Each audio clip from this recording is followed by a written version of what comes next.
بسم اللہ الرحمن الرحیم. شبہ نمبر 8. ما من احد یسلم علی الا رد اللہ علی روحی. ابو داؤد.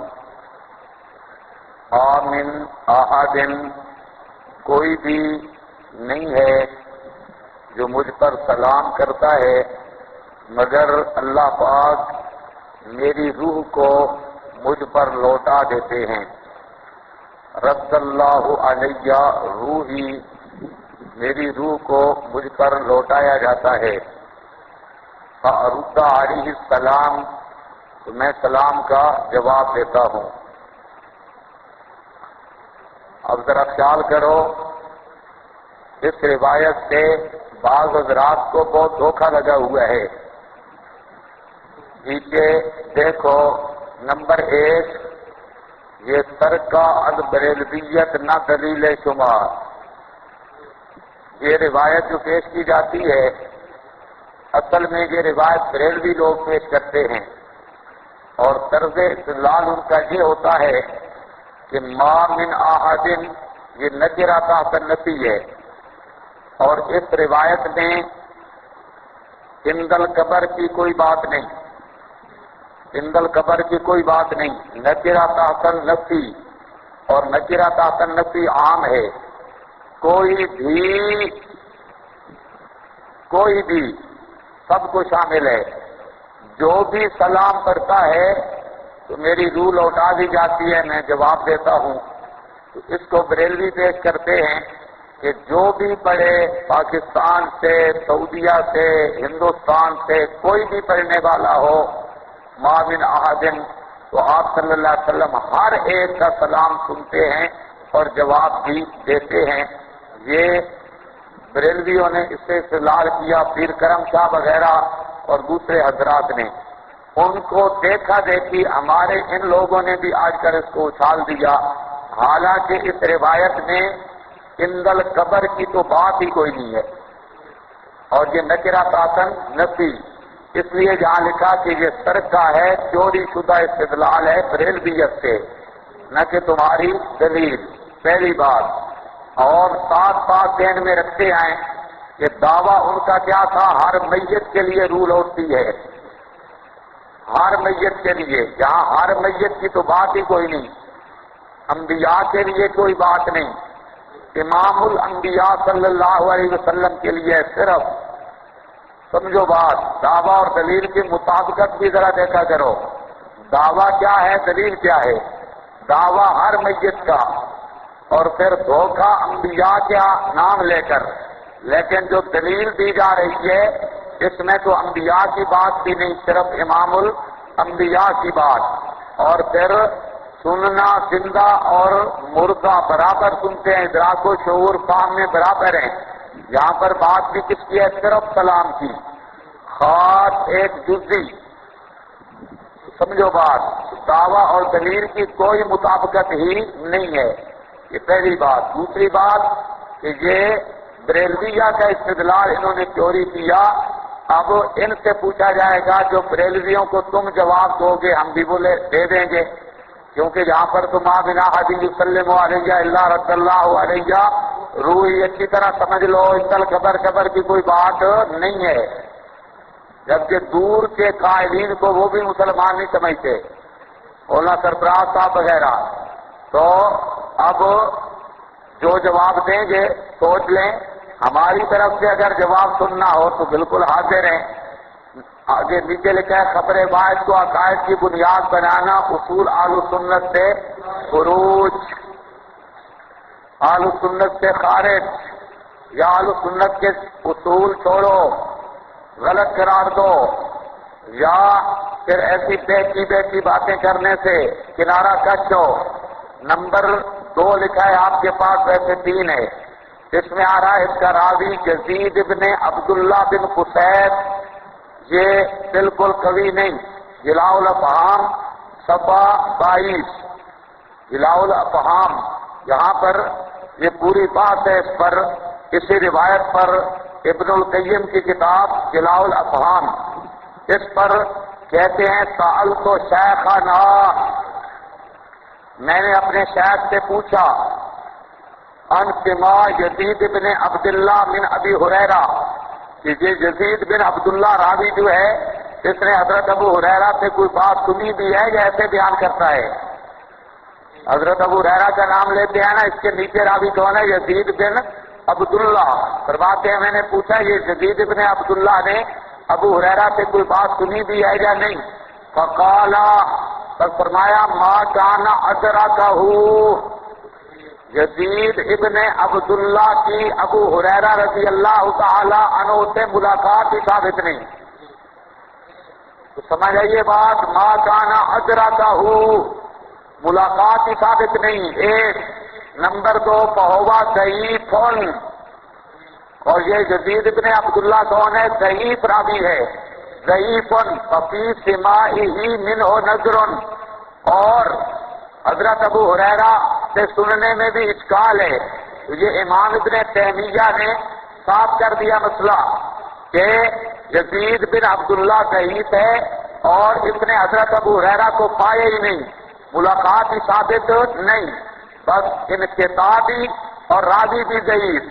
تو مسئلہ تو راستے پہ رہ گیا روایت کی سند کے اعتبار سے۔ دیکھو آپ کے پاس لکھا ہوگا سألت شیخنا عن یزید بن عبداللہ عن ابی ہریرہ فقال ما کان ادرکہ وہو ضعیف فی سماعہ منہ نظر، یہ جلاء الافاق۔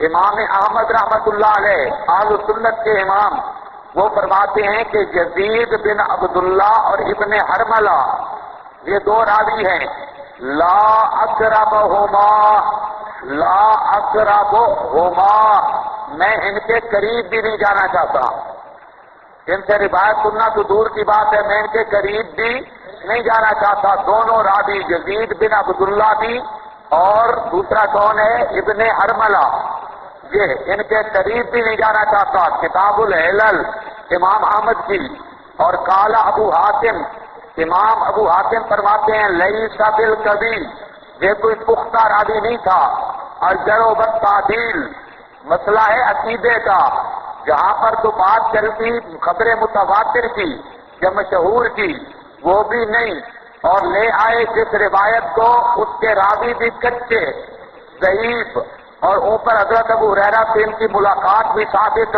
نہیں ہے۔ یہ لیس بالکذب الجرح والتعدیل صفحہ 274، جلد 7، میزان الاعتدال صفحہ 439، جلد 4، مغنی فی الضعفاء صفحہ 78، جلد 1، دیوان الضعفاء صفحہ 343۔ اس میں یہ بات ہے راوی یزید بن عبداللہ پر بھی اور روایت میں بھی کیا ہے؟ انقطاع، فلا حجت فیہ للضائعین۔ اگلی بات، فرمان نبوی ہونا ناممکن، اگر تکلم در حیات تو رد اللہ، روئی غلط، اگر ما بعد الموت تو حدیث کیسے؟ اس حدیث پر ذرا غور کرو، ما من احد یسلم علی الا رد اللہ علی روحی، کوئی بھی جو مجھ پہ سلام کرتا ہے اللہ میری روح کو لوٹا دیتا ہے۔ سوال یہ ہے کہ یہ کلام آپ کا زندگی کا ہے یا بعد الوفات کا؟ بعد الوفات کا، وہ حدیث کہتے، اور اگر زندگی کا ہے تو کیا مطلب کہ پہلے آپ کی روح آپ کے بدن اقدس میں نہیں ہوتی تھی، سلام کے وقت آتی؟ او بزرگوں، ما من احد یسلم علیہ کے روایت کے لفظ بھی بتا رہے ہیں کہ یہ کلام رسول نہیں ہے۔ کیوں؟ یہ دو حال سے خالی نہیں، یہ آپ نے کب فرمایا؟ زندگی میں فرمایا، تو اس کا مطلب ہے کہ آپ کی روح زندگی میں بھی آپ کے بدن میں نہیں ہوتی تھی، جب کوئی سلام کرتا تب آتی تھی، حالانکہ یہ صریح البطلان ہے، بالکل کوئی بھی آخر اس کو ماننے کے لیے تیار نہیں ہے۔ اور بعد الوفات ہو تو حدیث کیسے بن سکتی ہے؟ تو سمجھ آئیے بات۔ ہاں، اسی لیے وہ سارا یزید ابن عبداللہ کا پروگرام ہے جو اس نے لگایا۔ اگلی بات، بس دلیل و یتمسک کو بھی اذا سلم من المعارض، یہ ضابطہ ہے اصول کا کہ دلیل سے تمسک تب ہو سکتا ہے استدلال جب معارضہ سے محفوظ ہو. صرف یہ نہیں کہ کوئی چیز دیکھ لی اور اسے پیش کر دیا، بلکہ ضابطہ یہ ہے جس کو شاہ عبد العزیز نے بھی لکھا ہے تحفہ اثنا عشری میں، اور علم مناظرہ کا بھی ضابطہ، بس دلیل و یبقى مستا کو بھی ہی، دلیل سے استدلال کب ہونا جائز ہوگا؟ جب وہ معارضہ سے محفوظ ہو. جبکہ یہ نصوص شفیہ کے معارض فیمسک التی قضاء علیہ الموت کے، یہ تو بتا رہی ہے روح لوٹتی ہے، قرآن کہتا ہے روح لوٹتی چھوڑتی کسی کی بھی نہیں ہے. اور اسی طرح حضرت صدیق نے فرمایا تھا لا یجمع اللہ علیک الموتتین، اللہ تجھ پر دو موتیں جمع نہیں کرے گا. تو اب اگر روح بار بار لوٹے بار بار آئے تو یہ تو پتنی دن میں کتنی موتیں کتنی حیاتیں جمع ہوگی. اور قرآن کی آیت بھی وہ جو آیات آپ نے پڑھی ہیں، دو زندگیاں اور دو موتیں، اور حضرت صدیق بھی کہتے ہیں اللہ دو دفعہ موت آپ پر جمع نہیں کرے گا. وہ موت جو آنی تھی فقد متہا، وہ موت آ چکی ہے. تو اگر یہ ہو کہ روح آئے جائے مسلم کے سلام کے وقت، تو پھر تو ہزاروں لاکھوں کروڑوں موتیں جمع ہو جائیں گی. حالانکہ یہ مسند دارمی میں حضرت عباس رضی اللہ تعالیٰ عنہ سے بھی روایت ہے، جب آپ صلی اللہ علیہ وسلم فوت ہوئے، مسند دارمی جہاں نہیں آئی، مسند دارمی میں روایت ہے صحابہ کرام نے حضرت عمر نے جب بات کی تو پریشان ہوئے. حضرت عباس نے کہا ادفنوا صاحبکم، نبی پاک علیہ السلام کو دفن کر دو. کیوں؟ فرماتے ہیں اگر اللہ کے نبی زندہ ہوئے تو اللہ زندہ نبی کو قبر میں نہیں رکھتا، پھر یبعث عنہ التراب، اللہ مٹی کو ہٹا دیں گے اور نبی پاک علیہ السلام کو باہر لے آئیں گے. اور یہ بات عجیب کرتے ہیں حضرت عباس، فرماتے ہیں یہ بات نہیں ہو سکتی، اللہ کے نبی پر جو موت آنی تھی وہ آ چکی ہے. اب اگر آپ دوبارہ زندہ ہوں تو پھر دوبارہ موت آئے گی، حالانکہ یہ قانون الہی کے خلاف ہے. تو معلوم ہوتا ہے رضی اللہ علیہ روحی، حضرت عباس کی یہ تقریر صحابہ کے مجمع میں ہے، اور حضرت صدیق کی تقریر، اور یہ فرمان لا یجمع اللہ علیک الموتتین بھی، اور وہ قرآنی آیات بھی، یہ سب بتاتی ہیں کہ اگر روح ایک دفعہ جب نکلی تو پھر کب آئے گی؟ قیامت کے دن. پھر روح آتی نہیں ہے. یہ صاف صریح نصوص کے خلاف. اگلی بات، حدیث کے متن میں 15 احتمال ہیں. محدثین خود پریشان ہو گئے اس روایت کا معنی کیا کریں کہ رضی اللہ علیہ روحی، اور پریشان بھی کون ہوا ہے؟ یہ بابا سیوطی بھی، فتح الباری والا، یہ نقل تو کر بیٹھا رضی اللہ علیہ روحی، لیکن اشکال یہ تھا کہ جب بھی کوئی کلام پڑھتا ہے آپ پر، پھر روح لوٹ آتی ہے، پھر جاتی ہے، پھر لوٹ آتی ہے. یہ تو کروڑوں موتیں آپ کے لیے جمع ہو رہی ہیں. حالانکہ اللہ کے نبی کی شان تو بہت بلند ہے، اللہ نے جو موت دینی تھی وہ آ چکی ہے. اب قیامت تک روح پھر بدن میں واپس نہیں آئے گی.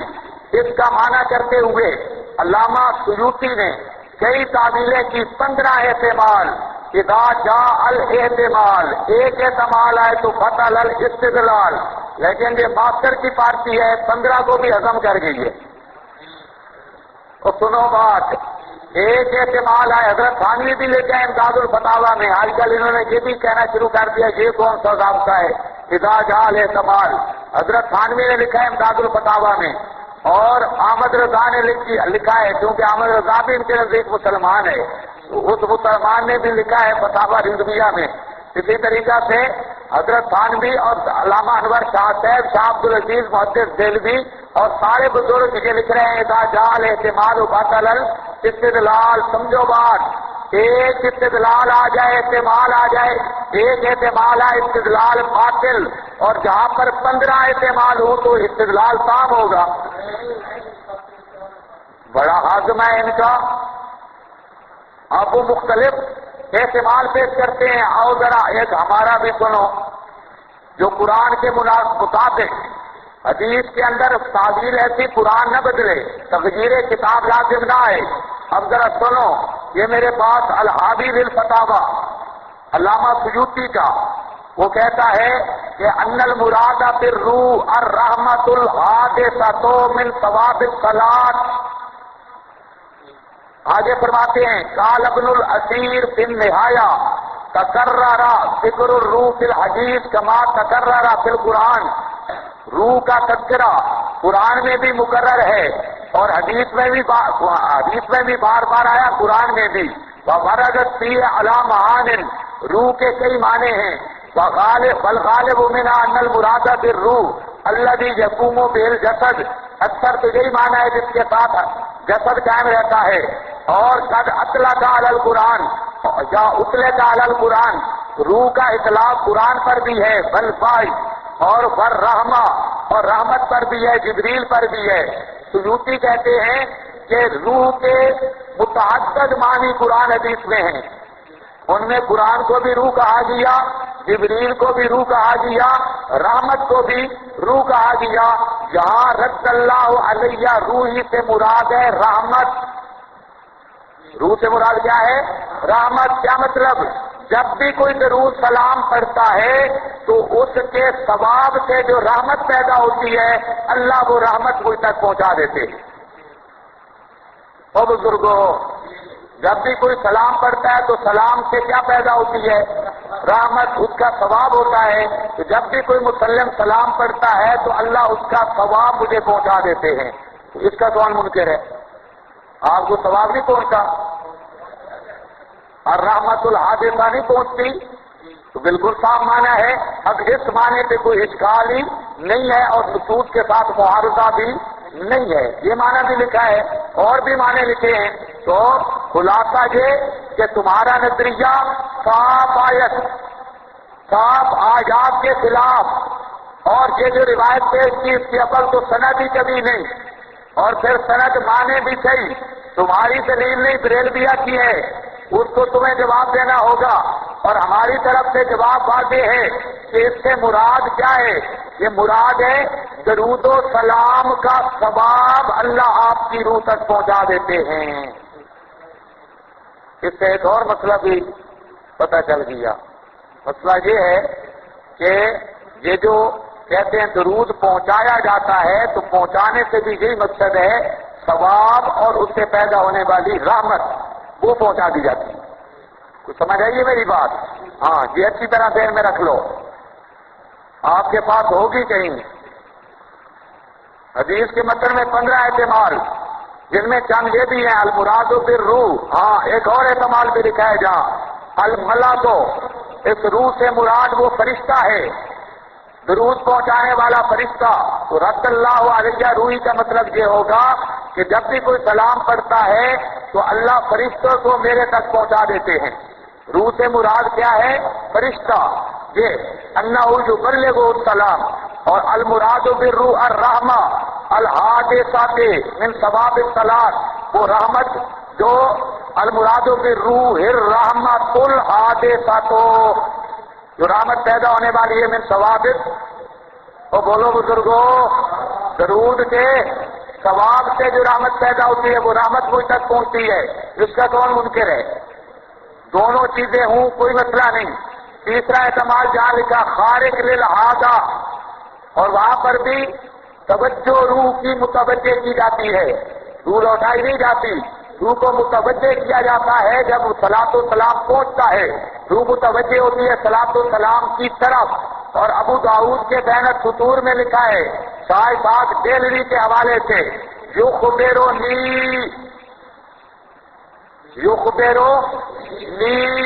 اللہ مجھے خبر دے دیتا ہے۔ یہ حضرت شاہ ولی اللہ نے کہا اس سے مراد ہے مسلم کو فیض پہنچتا ہے، مسلم کو سلام کرنے والے کو فیض پہنچتا ہے۔ بہرحال یہ روایت تو تمہارے عقیدے کی تو دلیل بن سکتی نہیں، باقی تحقیق کے روایت کے طور پہ چند باتیں میں نے ذکر کر دی ہیں۔ اگلی بات، شبہ نمبر 9، ان اللہ حرم علی الارض ان تاکل اجساد الانبیاء، بے شک اللہ نے حرام کر دیا ہے زمین پر اجساد انبیاء کا کھانا، ان تاکل اجساد الانبیاء، یہ انبیاء کے اجساد کا کھانا۔ یاد رکھو یہ ہماری دلیل ہے، ان کی نہیں، یہ نسائی، یہ ہماری دلیل ہے۔ اور کئی مسئلوں میں، صرف ایک مسئلہ میں نہیں، کئی مسئلوں میں ان اللہ حرم علی الارض، اللہ نے حرام کیا ہے زمین پر نبیوں کے اجساد کا کھانا، زمین نبی کے جسم کو نہیں کھاتی، پیغمبر کا جسم محفوظ ہوتا ہے۔ اور یہ روایت ہے نسائی کی، اور بالکل صحیح سند کے ساتھ، کھری سند کے ساتھ۔ یہ جو بعض عثمانی قسم کے گمراہ لوگ وہ لوگوں کو دھوکہ دیتے ہیں کہ یہ روایت ضعیف ہے، یہ روایت نہیں، وہ ابن ماجہ میں ہے۔ ضعیف روایت کس میں؟ ابن ماجہ میں، اور وہاں ضابطہ چلتا ہے کلو من فراد بہ ابن ماجہ فہو ضعیف۔ وہاں پر ہے وہ ابن ماجہ کی، یہ عثمانی پارٹی جو حفظ اجساد انبیاء کی قائل نہیں، یہ گمراہ خواہ دو روایتوں کو جوڑ کر دھوکہ دیتے ہیں، دیکھیں جی روایت صحیح نہیں۔ میں کہتا ہوں یہ روایت بالکل صحیح سند کے ساتھ ہے، اور یہ ہمارے مذہب کی زبردست دلیل ہے۔ ذرا توجہ فرماؤ کہ اللہ رب العزت نے انبیاء کے اجساد کی یہ خصوصیت رکھی ہے کہ اجساد انبیاء محفوظ رہتے ہیں، اور اس پر امت 1400 سال میں متفق چلی آئی ہے۔ آپ نے ہدایہ پڑھا ہوگا، ہدایہ کے متن میں ہے الیوم کما بدیا، الیوم کما بدیا، ہدایہ حنفی مذہب کی زبردست کتاب متن، اور مبسوط امام سرخسی کی، اس کا مقام بھی دیکھ لینا المبسوط کا۔ یہ جو آپ کے پاس شرح عقود رسم مفتی ہے، اس کے اندر دیکھ لینا امام شامی نے کیا لکھا، مبسوط امام سرخسی کی کتاب، وہاں پر بھی لفظ ہے الیوم کما بدیا، اور البدایہ والنہایہ امام ابن کثیر کی، وہاں پر بھی ہے ہوگا کل میت الیوم، ہوگا کل میت الیوم، وہاں پر لفظ ہے کل میت الیوم۔ وہ آپ صلی اللہ علیہ وسلم کا آج بھی وجود مبارک ایسے ہے جیسے آج کے میت ہوں، جیسے آج کا میت تر و تازہ ہوتا ہے یا نہیں ہوتا؟ آج کے میت کل میت الیوم، یہ سارے علماء نے، فقہ والے بھی، محدثین بھی، سارے متفق ہیں۔ تو بات سمجھو، روح بدن کے اندر موجود ہو اور جسم سالم رہے، یہ کوئی کمال نہیں۔ سمجھو بات سمجھو، روح جسم کے اندر موجود ہو اور جسم محفوظ ہو، آپ کی روح اندر موجود ہے، اور 40 سال آپ کو ہو گئے یا 30 سال ہو گئے، آپ کا جسم گلا سڑا نہیں ہے، جسم موجود ہے، روح اندر موجود ہو، کمال نہیں ہے۔ امتی کی روح بھی موجود ہو تو امتی کا جسم بھی محفوظ رہتا ہے۔ کمال تب بنتا ہے نبی کا کہ امتی کا روح جسم میں رہے، جسم محفوظ رہے، اور نبی کا کمال یہ ہے کہ روح جسم میں نہ بھی ہو، جسم تب بھی محفوظ ہو۔ کچھ سمجھ آئیے بات؟ یہ کس کی دلیل بنے گی، ہماری یا ان کی؟ ہم کہتے ہیں یہی تو ہماری دلیل ہے، اور حیات جسمانی کا ایک یہ مطلب بھی ہے، یہ جو آپ کہتے ہیں ہم بالکل جسمانی حیات نہیں مانتے، جسم کا محفوظ رہنا یہ بھی ایک قسم کی حیات، اور پھر جسم کا تر و تازہ رہنا یہ بھی ایک قسم کی حیات۔ تو حیات جسمانی بہی معنی جسم محفوظ بھی ہے، جسم تر و تازہ بھی ہے، اور ہے بھی ہوبا الیوم کما بدیا کل میت الیوم، آج بھی آپ کا وجود اقدس اسی طرح قبر میں تر و تازہ ہے جس طرح رکھا گیا تھا۔ تو سمجھ آئیے بات، لیکن کمال تب بنے گا کہ اندر روح موجود ہو نہ ہو۔ یہ بات سمجھ گئے ہو؟ اس کے نظائر حضرت سلیمان کا وجود سال تک رہا، قیمت لکڑی کو تو کھا گئی، لیکن نبی کے وجود کو کچھ کہا نہیں ہے۔ کیوں؟ وجود نرم ہوتا ہے یا لکڑی؟ اس لیے اللہ نے بتانا یہی تھا کہ نبی کا وجود موت کے بعد محفوظ ہے، سال تک کھڑا رہا، لیکن کوئی پتہ چلتا جن سمجھ رہے تھے زندہ ہے، جن دیکھ تو رہے تھے، معلوم ہوتا ہے موت کے بعد بھی نبی کا وجود اس طرح تر و تازہ ہوتا ہے کہ دیکھنے والے کو آثار موت بھی نظر نہیں آتے۔ ایک نمبر 2، وہ جو جن تھے، جن موت کے بعد نبی کو زندہ سمجھنا، وہ جن بے ایمان سمجھ رہے تھے، ایک لاہور والے جن نے سمجھائے، وہ کل انشاءاللہ سورہ تباہ میں تھوڑی سی اس کی خبر لوں گا کہ وہ کیا مسئلہ ہے۔ تو یہاں پر کیا ہے، اسی طرح اس کی نظیر وجود عزیر، حضرت عزیر کا وجود، وہاں پر لفظ آ رہے ہیں اماتہ اللہ، اس کا معنی پوری دنیا کی تفسیروں میں دیکھنا، معنی اماتہ اللہ مئات عام، جہاں پر مسئلہ چلتا ہے موت تو آنی چیز ہے، مئات عام تک کیوں لمبا کی گئی؟ آنی چیز فوراً آ جاتی ہے۔ اللہ فرماتے ہیں 100 سال تک موت تھی، موت تو ایک سیکنڈ میں آ جاتی ہے، تو 100 سال تک موت تھی کا کیا ماننا؟ اس لیے مانا کرتے ہیں 100 سال حالت میت میں رکھا، فاماتہ اللہ، اللہ نے حضرت عزیر کو 100 سال میت رکھا، 100 سال میت رکھا، 100 سال تک میت رہے، میت رکھا۔ اللہ نے مسئلہ سمجھا دیا، نبی کا وجود دفن نہ ہو تب بھی محفوظ ہے، حضرت سلیمان کا وجود دفن نہیں ہوا تب بھی محفوظ۔ تو قرآن بھی یہی کہتا ہے پیغمبر کا وجود محفوظ، حدیث بھی یہی کہتی ہے پیغمبر کا وجود محفوظ، قرآن بھی یہی کہتا ہے کہ محفوظ وجود میں روح نہیں تھی۔ اماتہ اللہ مئات عام، 100 سال تک میت رکھا، وجود محفوظ ہے لیکن اندر روح موجود نہیں ہے۔ اسی طرح حدیث بھی کہتی ہے پیغمبر کا وجود محفوظ ہے لیکن اندر روح موجود نہیں ہے۔ تو یہ کس کی دلیل بنے گی پھر؟ بے مہربانی جی ایسی حدیثیں پیش کرتے رہو۔ دیکھو ان اللہ حرم علی الارض ان تاکل اجساد الانبیاء، اور یہ جو عثمانی غلیظ ترین ٹولہ جاہلوں کا، تو اصل گفتگو اس سے ہونی چاہیے، ہم کہتے ہیں عثمانی اپنی تحریرات کی روشنی میں کافر ہے، عثمانی اپنی تحریرات کی روشنی میں آئے، عثمانیوں سے گفتگو اس موضوع پہ ہو، اور پھر عثمانی کے اصول و ضوابط بڑے اچھے ہیں، اور کئی بزدل عقیدہ عثمانی کا رکھتے ہیں اور کہتے ہیں ہم عثمانی نہیں ہیں، عثمانیوں کے تین ہوتے ہیں۔ عثمانی کون ہے؟ جو مطلقاً تعبیر سے کفر کا فتویٰ لگائے، جو مطلقاً تعویذ پہ کفر کا فتویٰ لگائے، عثمانیوں کے سینگ نہیں ہوتے۔ اور جو اجساد انبیاء کی حفاظت کا منکر ہو، جو اصال ثواب کا منکر ہو، جو شفاعت مغفرت ذنوب کا منکر ہو، اور جو امت پوری کی تکفیر کرے، پوری امت کو کافر کہے، محدثین اور فقہا پوری امت کی تکفیر کہے۔ اس لیے عثمانی مبلغین لوگوں کو یہ بتاتے ہیں، جتنے مبلغین آپ کو ملیں گے وہ کہیں گے اصل توحید یہ ہے کہ نبی کا وجود سلامت نہ رہے، اصل توحید یہ ہے کہ نبی کا وجود سلامت ہو۔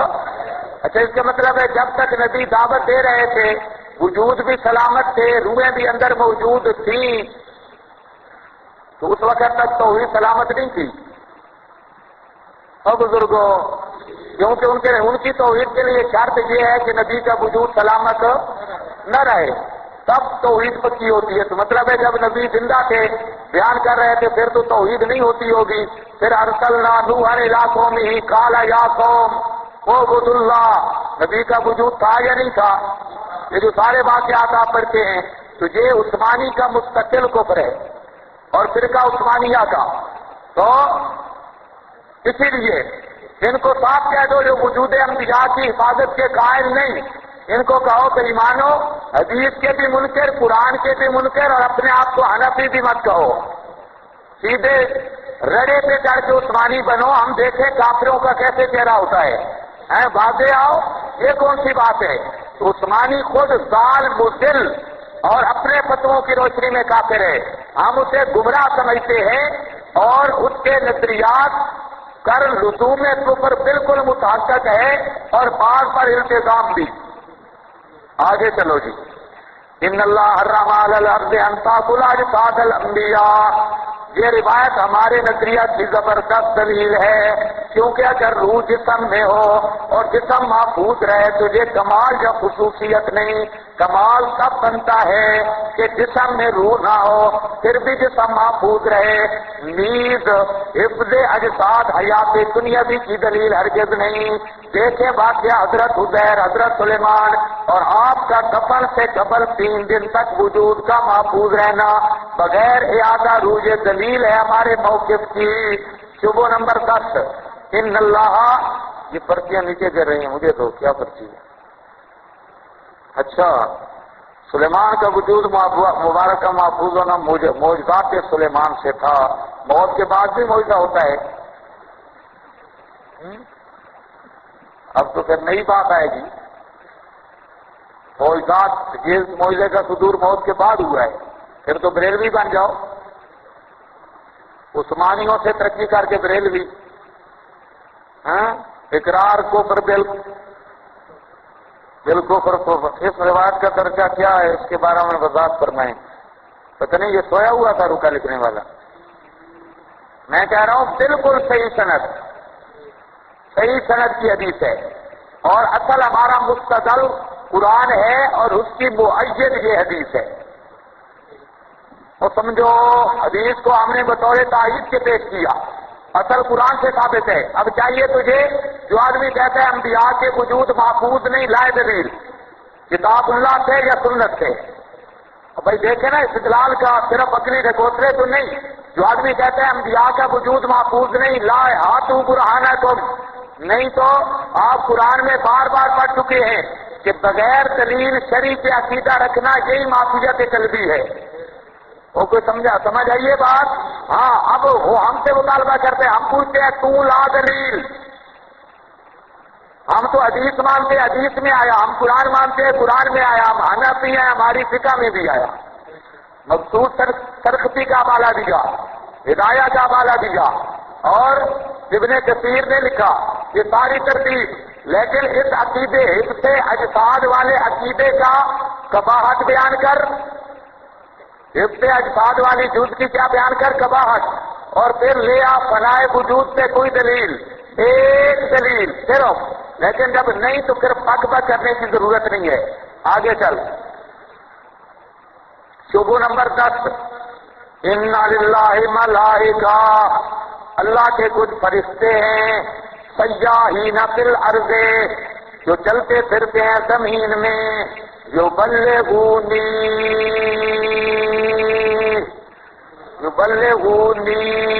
یہ مولانا سرفراز صاحب نے لکھا. یبلغونی، جو پہنچاتے ہیں مجھ پر درود پہنچاتے ہیں. پتہ لگا نی کہتے ہیں ضمیر ہے، اور ضمیر ہوتی ہے روح مال جسد کے لیے. روح مال جسد معلوم ہوتا ہے، روح جسم کٹھے ہیں. یبلغونی، یہ آگے معلوم ہوتا ہے کہ اپنی اختراع ہے. اچھا چلو دیکھتے ہیں، اس کو بھی دیکھ لیتے ہیں. یہ بھی ہماری دلیل ہے. یہ روایت کی کس کی دلیل ہے؟ خیال کرو، یہ بھی ہماری دلیل ہے. یہ روایت مطلق ہے، عند القبر کی کوئی قید لگی ہوئی نہیں. معلوم ہوتا ہے کوئی دور پڑے، قبر پہ پڑے. یبلغونی تبلیغ سلام ہے، سماع سلام کہیں سے بھی نہیں ہے. کوئی پتہ نہیں، آپ کی توجہ نہیں ہے. یہاں پر کوئی قبر کی قید ہو. اور المطلق یجری علی اطلاق ہی، مطلق اپنے اطلاق پر جاری ہوتا ہے. مقید کر کے دکھا. اور یہ روایت پیش کر رہا تھا نی کا میں فیصلہ بھی کرتا ہوں. نی کس کے لیے آتی ہے دلیل؟ اور رہ گیا یہ جب روایت پیش کی تو یہ میری دلیل ہے. قبر پہ بھی سلام نہیں سنتے، دور سے بھی سلام نہیں سنتے. قبر پر بھی بلوغ ہے، دور سے بھی بلوغ ہے. تبلیغ کے ہم قائل ہیں، پیشی کے ہم قائل ہیں، معروف کے ہم قائل ہیں، سماع کے ہم قائل نہیں. اور یہ روایت مطلق ہے، جدری علی اطلاق ہی، اپنے اطلاق پر باقی ہے. تو سمجھ بھی آئی ہے؟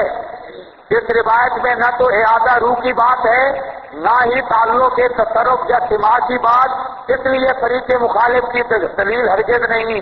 اگر غور فرمایا جائے تو ہمارے نظریہ کی یہ روایت مؤید ہے، کیونکہ ابلاغ سلام میں مطلق ہے، ابلاغ سلام میں مطلق ہے۔ بعض لوگوں نے ضمیر سے دھوکہ دینے کی کوشش کی کہ ضمیر سے مراد روح محل جسد کٹھے ہوتے ہیں، لکھا ہے آپ کے پاس، اس پر چند نظیریں آ رہی ہیں۔ فرمایا حدیث بخاری کی، مر رہانی فی المنام فقد رہانی، مر رہانی۔ اب مولا سرفراز صاحب تسکین الصدور میں تو لکھتے ہیں روح محل جسد دونوں کٹھے، لیکن اتمام البرہان میں لکھتے ہیں مر رہانی کا معنی، کہتے ہیں کہ خواب میں جو آپ کو دیکھا جاتا ہے یہ نہ تو مدینہ منورہ میں مدفون جسم کی زیارت ہوتی ہے نہ روح کی۔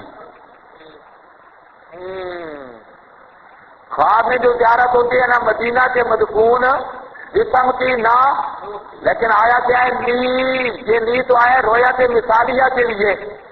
تو مولوی صاحب سو نہیں، آپ کو سمجھ آئیے کون سو رہا ہے؟ ساری پہچان گئے ہیں ماشاءاللہ۔ اصل ویسے نہ پہچانتے، وہ غیر مقلدوں کا وکیل بنا ہے نا، اس لیے پہچان ہے۔ یہ بھی تو چلو پہچان کا ذریعہ بن گئی یہ بات۔ غیر مقلد نہ بنو، وکالت کرو صرف غیر مقلدوں کی۔ ہاں بھائی دیو رکے سکے سارے لکھی ہو۔ ہاں میں ذرا چل رہا ہوں، ویسے میں ختم کر رہا ہوں، آپ کے رکوں کا جواب دیتا ہوں۔ ہاں بھائی یہ بات سمجھ آئی آپ کو؟ جو بلغونی مر رہانی فی المنام فقد رہانی، مولانا سرفراز خود کہتے ہیں نہ روح ہے نہ جسم ہے، پھر نی کیسے آ گیا، ضابطہ کہاں گیا؟ تو یہ رویا تھے مثالیہ۔ اسی طرح آپ کے پاس اور لکھا ہوگا، نہیں لکھا، قالوا بلا، قالوا بلا، انہوں نے کہا، قالوا انہوں نے کہا، آخر قالوا کا کوئی فاعل بھی تو ہوگا، یا ہے وہ ضمیر کس کے لیے ہے؟ روح مال جسد کے لیے یا فقط روح کے لیے؟ اب پڑھیں گے سورہ یاسین میں بھی اس کی وضاحت، بس یہ بات ختم ہو گئی۔ یہ ہماری دلیل ہے، ان کی نہیں، نہ تصرف نہ اعادہ نہ کوئی، خواہ روایتیں پڑھ دینا اور قبضہ جمانا، قبضہ گروپ، یہ ہماری دلیل ہے۔ شبہ نمبر 11، ما بین بیتی و منبری روضۃ من ریاض الجنہ۔ یہ آج کل بڑے ممبر دیکھ کرتے ہیں سٹیجوں پہ، اور یہ استدلال بھی کیا ہے اللہ یار خان چوکڑالوی نے، سب سے پہلے اس نے یہ استدلال کیا، اس کے بعد انہیں دلیل مل گئی اور کہتے ہیں صدری نے کہا، صدری نہیں، ہم نے تو تمہارے ہر سراغ کو ابتدا سے دیکھا ہے، کہاں کہاں تک سر چھپاؤ گے؟ تو اللہ یار خان چکڑالوی کا یہ نقطہ، ماں بہنا بیٹی و ممبری روضۃ من ریاض الجنہ، اور یہ مولویوں کو ایک تو آج سے بخار ہو کبھی اس روایت کو پورا پڑھے، قطع نہیں پڑھیں گے پوری روایت، جہاں تک پڑھیں گے ماں بہنا بیٹی و ممبری روضۃ من ریاض الجنہ۔ اگر اس روایت کو پورا پڑھے تو پول کھلتا ہے، پول سمجھتے ہو، سارا فراڈ ان کا ختم ہوتا ہے۔ اس لیے سب سے پہلے یہ خیال کرو، ہمارا بھی ایک خطیب کہہ رہا تھا یہ روایت ہے ہی کوئی نہ بخاری میں، چلو وہ سمجھ آئیے بات، یہ روایت پھر مجھے فون کی